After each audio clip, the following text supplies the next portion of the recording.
We're going to do a quick run through of all the functional groups that we have learned all semester. So we're going to start with our alkenes.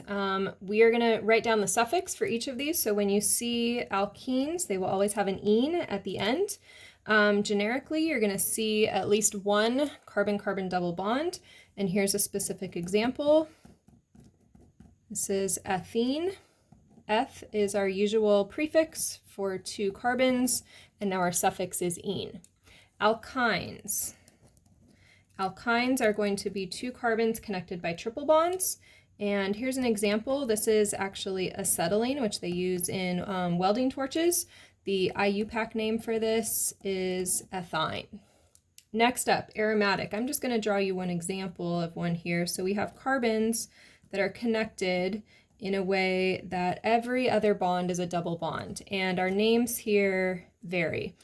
Over here, a very common example of an aromatic compound is benzene, and I've just drawn it in its skeletal structure. All right, I'm not going to talk about properties here because we're just looking at the features of how these are put together.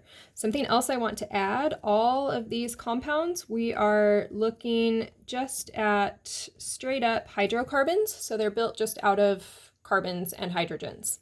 Next pair of molecules down here are our acid-base compounds. We've seen those in a couple of chapters. And so that's why they go together, acids and bases. Carboxylic acids. These always end in "ic" acid for names. You will see as a generic structure R, which just means the rest of the compound, connected to a C double bond O, that's a carbonyl, and then an OH. You might not see this line drawn. Another way that you might see this is RCOOH. So recognize that that means the same as this.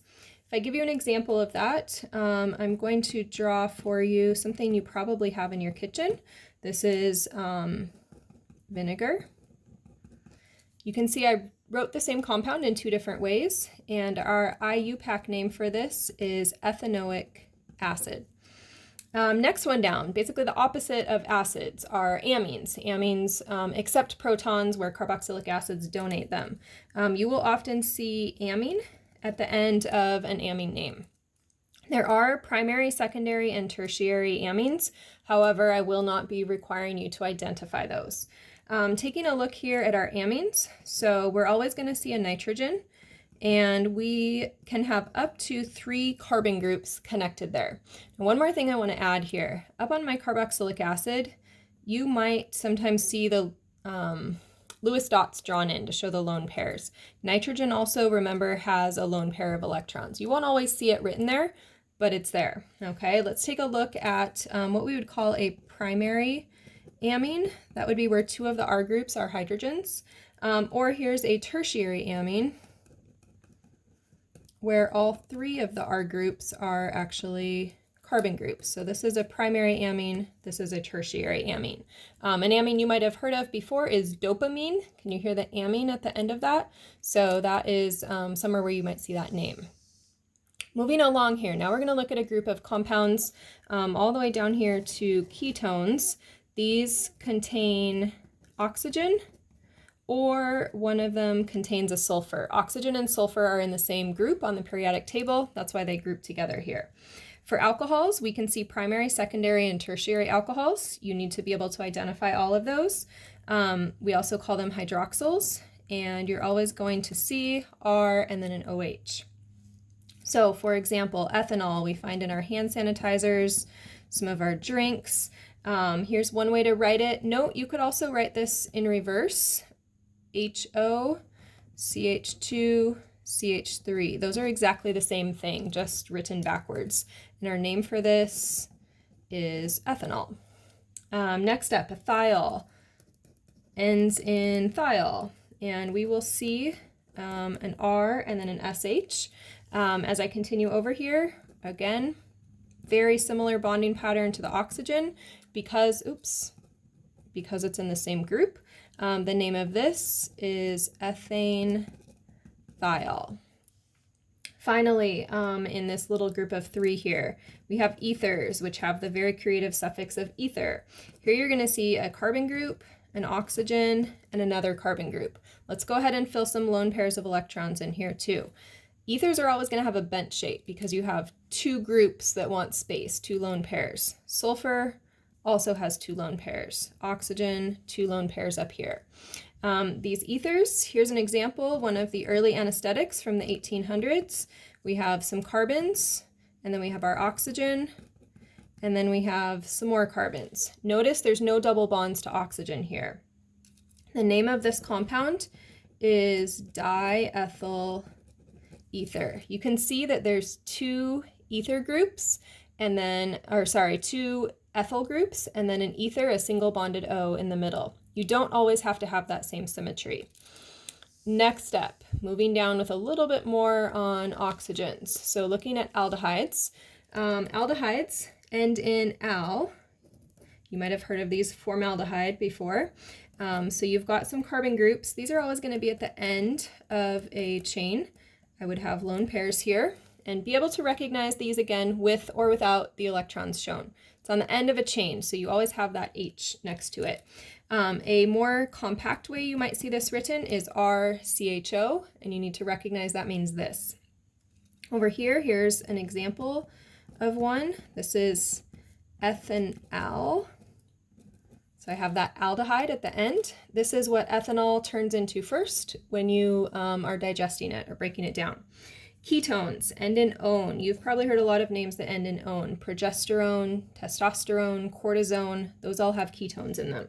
Here's what the structure looks like. We have carbons, we have the carbonyl, and then we have more carbons.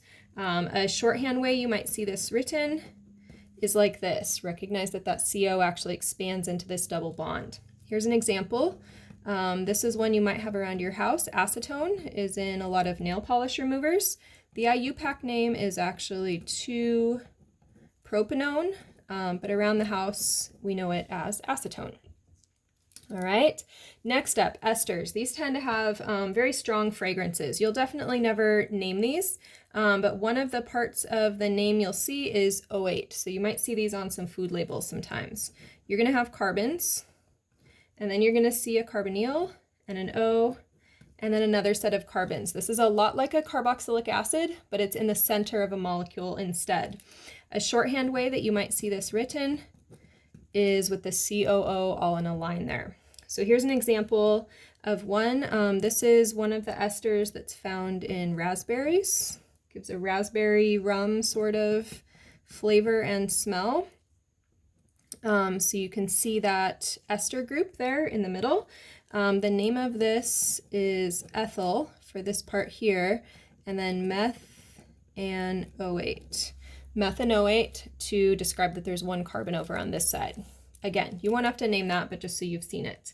In amides, part of what we see in their name is often amide, and these are very similar to my esters. We're in our final little group of functional groups here, and I would say that all four of these bottom ones I would describe as connectors. We're going to see them a lot in biomolecules, connectors, linking different things together, linking this group to that group. Amides do this in proteins. So we have one amino acid, and then it connects to another amino acid.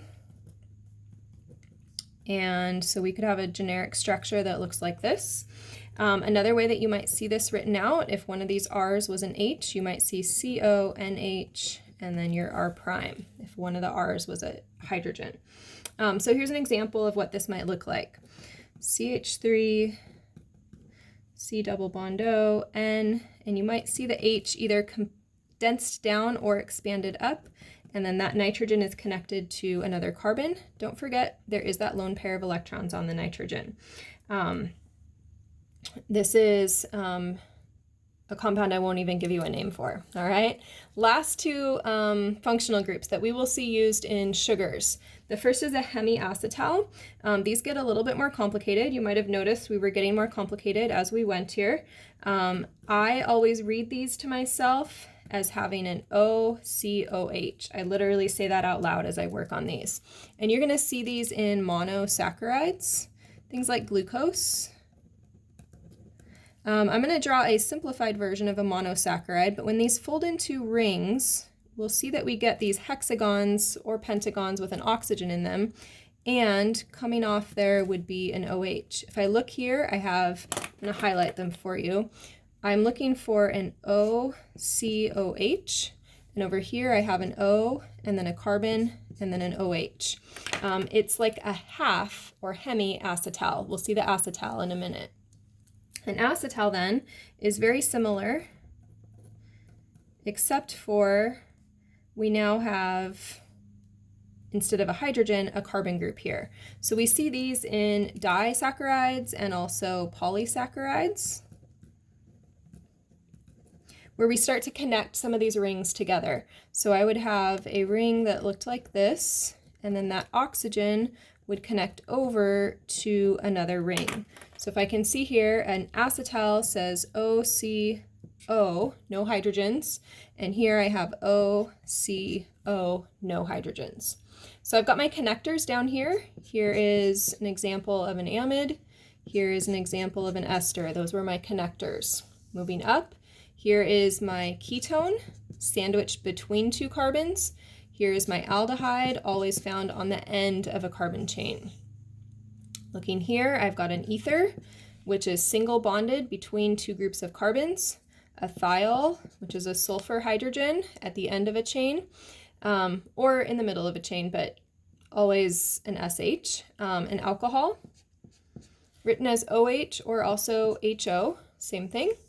And then finishing up with my top functional groups here, we have amines, which are our bases. We have carboxylic acids, which are acids. We have aromatic compounds, a ring with every other bond is a double bond, a triple bond, alkyne, and a double bond, alkene. Hopefully that helped you to see all of those in one place.